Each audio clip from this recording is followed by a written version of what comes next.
Bonjour tout le monde. Je vais juste prendre un petit moment pour m'assurer qu'on est bien en direct. Parfait, tout fonctionne. Je suis super contente de me connecter avec vous aujourd'hui. Euh, c'est vraiment toujours plaisant pour moi de vous partager des choses. Puis aujourd'hui, la discussion que j'ai envie d'avoir, c'est se gâter ou se punir. Parce que ce que je vois souvent, c'est qu'on me dit souvent, oui, mais moi, je veux manger n'importe quoi, j'ai pas envie de ci, je veux pas me priver, j'ai besoin de me gâter, etc. Puis, ce que j'ai envie de partager aujourd'hui, c'est en partie un peu de mon chemin à moi aussi, puis parce que je l'ai vécu, ce chemin-là. Puis, quand j'ai commencé à tranquillement enlever les pleurs de mon oignon parce que j'avais des migraines chroniques, des sinusites chroniques, j'avais des douleurs aux genoux, des douleurs au dos, etc. Euh, Quand mes symptômes partaient un à la fois, ben ça me faisait un peu peur. Puis, parce que là, je me disais, ah oui, mais là, ça, comme, qu'est-ce que je vais faire si je peux plus en manger? Qu'est-ce que je vais faire si ça, je peux plus manger ça? Puis, donc, ça a créé un certain stress parce que moi aussi, je ressentais ce besoin-là de me gâter. Donc, c'est sûr que on peut mal manger, puis il y a bien du monde qui mange pas super bien, puis qui sont quand même en bonne santé, puis ont des bons résultats de prise de sang, puis ont de l'énergie. Ça, c'est pas discutable. Je sais que ça existe, puis ça arrive. Euh, mais souvent, ce que je remarque dans le parcours de mes clients, c'est qu'ils se vont se dire, ah oui, mais pourquoi tu fais ça? Ah mon Dieu, tu te prives de ça. Ah, pourquoi tu manges ça? Ah, moi, j'aime pas ça manger ça. Euh, on a créé une société où bien manger, se nourrir avec des vrais aliments, ça fait en sorte que les gens ont l'impression qu'on est dans la privation, qu'on est à la diète, on- que dans le fond, choisir de se nourrir comme personne, c'est à l'encontre de ce qu'on connaît, ça va à l'encontre de la société, donc les gens, ça les dérange. Et puis, ça remet toujours un questionnement dans la tête des gens. Ouais, mais c'est vrai, comme je fais ça, c'est correct, c'est pas correct, tu sais. Puis, ce que j'enseigne aux gens dans le cadre du programme métabolique, c'est entre autres, oui, mais toi, comment que tu te sens quand tu manges ça? Parce que dans le fond, le plus important, c'est de savoir c'est quoi le message que ton corps envoie.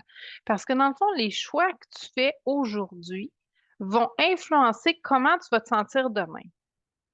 On l'a tous vécu quand on mange trop, exemple, un soir, on a eu un gros souper, le lendemain, on est comme, Pouf, c'est tough, j'ai mal dormi, j'ai de la misère à digérer, etc. Donc, c'est quoi le message que ton corps t'envoie? Puis là, dans le cadre d'un processus de transformation, les gens, des fois, que je vois à la clinique, ils vont me dire, ouais, mais moi, j'ai besoin de me gâter, j'ai besoin de ça. Puis, qu'est-ce que ça fait à ton corps? Parce que dans le fond, c'est vraiment ça. C'est quelque chose qui est bon dans notre bouche, ça ne veut pas dire que c'est bon pour notre corps.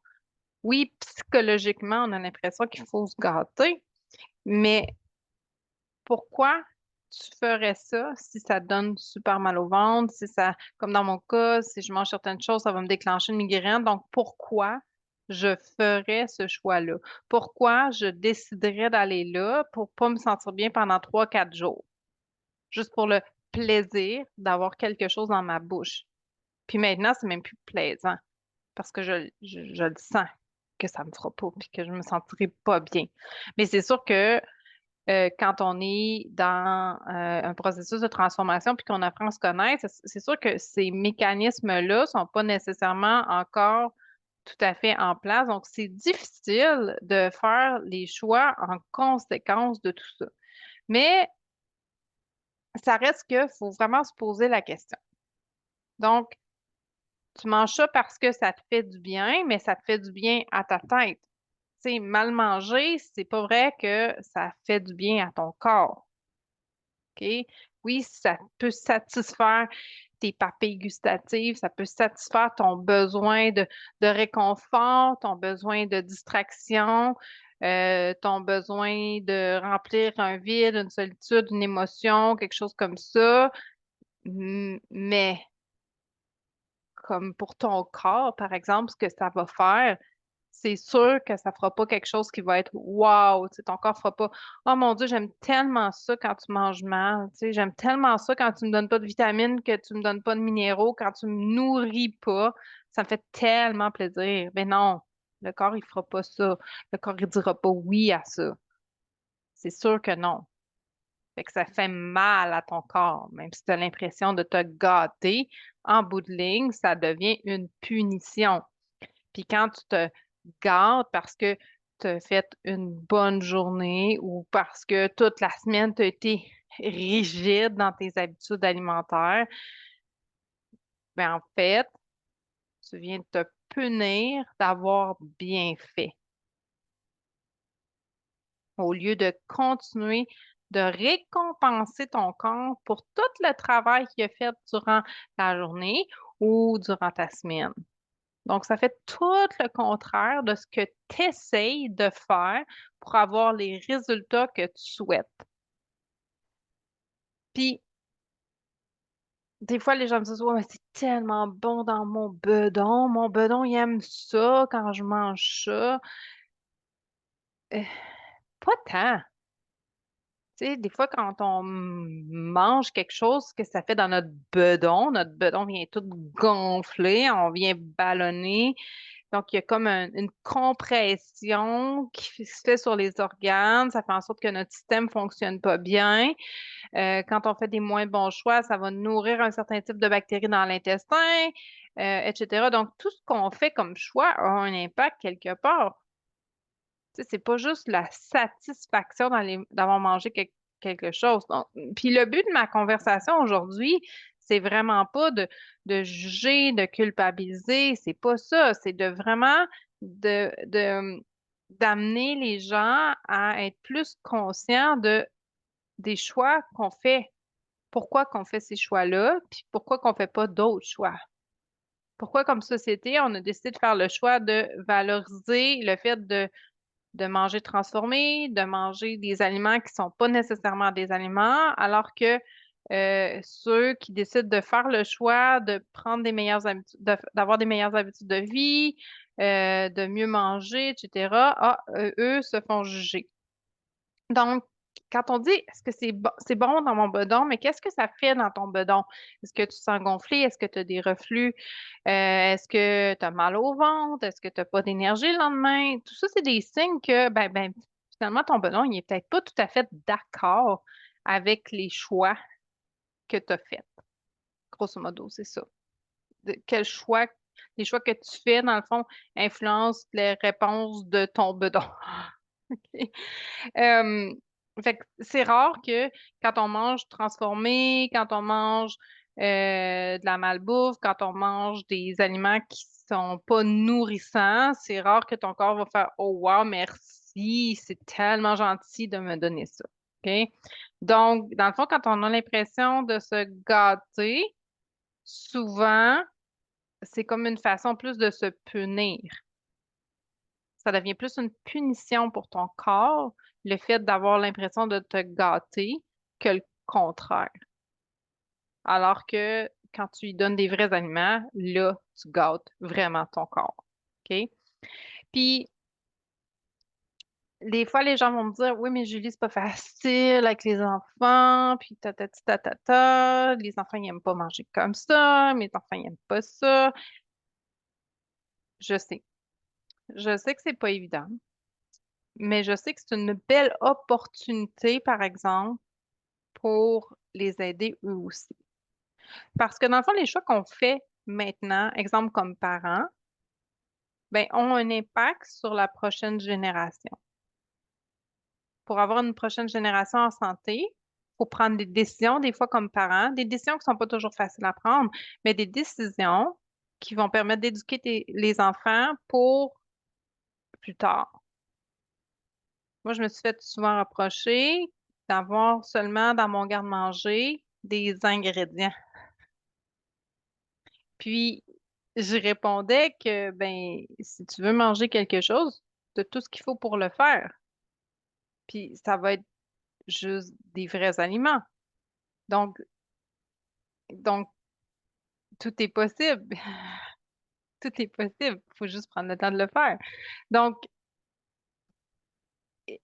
c'est vraiment le but de la discussion, c'est vraiment de t'amener à réfléchir à qu'est-ce que tu choisis en fin de compte quand tu décides de te gâter, quand tu décides de juste avoir envie de manger des choses puis répondre à ces envies-là. Dans le fond, c'est que tu fais des choix qui vont t'amener vers ou qui vont faire en sorte que tu vas rester au même niveau, que tu ne pourras pas aller plus loin, que tu ne pourras pas atteindre les objectifs que tu t'es fixés, que tu t'es donné, puis que tu as le goût d'atteindre, parce que tu vas rester pris là-dedans.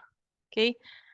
Donc, faire des choix pour être en santé, ça implique certaines décisions à prendre. Puis ça, des décisions des fois familiales, mais des fois, c'est des décisions personnelles. Reprendre son pouvoir, mettre ses limites, mettre ses barrières. Toi, c'est le choix que tu fais, mais moi, c'est pas le choix que je fais. Puis pour revenir à la discussion qu'on a eue par rapport à l'identité, c'est la même chose. Ah, ben ça, c'est le choix que tu fais, mais moi, c'est plus dans mon identité. Fait que je ne fais pas ce choix-là. Comprenez? Est-ce que tu comprends la différence? Comme quand on est plus clair par rapport à son identité, puis si vous n'avez pas vu ce direct-là, ben il est encore disponible, mais donc, quand c'est pas clair par rapport à l'identité, par rapport à la personne que tu veux devenir, mais c'est sûr que faire des choix en fonction de ça, c'est plus difficile. Une fois que tu sais qu'est-ce que tu veux devenir, puis que tu as fait le cheminement par rapport à tout ça, ah, là, tu vas faire des choix en conséquence. Puis ces choix-là vont vraiment être dans l'optique d'aimer être en santé, d'aimer avoir un corps qui travaille dans la même équipe que nous, de je donne souvent l'exemple des fois, les gens travaillent fort puis ils ont l'impression d'avoir du gros vent en face parce que tellement qu'il y a comme quelque chose qui les empêche tout le temps d'avancer. Mais c'est ça, enlever le vent en face pour pouvoir avancer, pour pouvoir aller plus loin puis pour pouvoir s'améliorer. Donc, c'est ça la discussion que j'avais envie d'avoir aujourd'hui par rapport aux choix qu'on fait. Parce que des fois, quand on pense de se gâter, finalement, on se gâte pas, on se punit. Puis si on veut vraiment se gâter, quel choix qu'on doit faire? Donc, je t'invite vraiment à penser à ça, penser à qu'est-ce que tu fais, toi, pour te gâter. Puis si ces choix-là que tu fais pour te gâter, c'est vraiment quelque chose qui te fait du bien. C'est quelque chose qui fait en sorte que tu t'améliores dans tes objectifs de santé, que c'est aligné avec ce que tu veux devenir, avec la version de toi que tu veux être. C'est-tu aligné entre les deux ou ça te garde à l'ancienne version de toi? Puis si ces choix-là sont difficiles à avoir, si ces choix-là sont difficiles à faire, ben là encore, il va falloir penser à comment tu peux te gâter autrement. Qu'est-ce qui va faire en sorte que tu vas te sentir satisfait par quelque chose, mais que ça ne sera pas en nourrissant cette ancienne version-là de toi. Je te souhaite une superbe semaine. J'ai vraiment hâte à notre discussion de la semaine prochaine et on se reparle très bientôt. Bye bye. Bonne journée.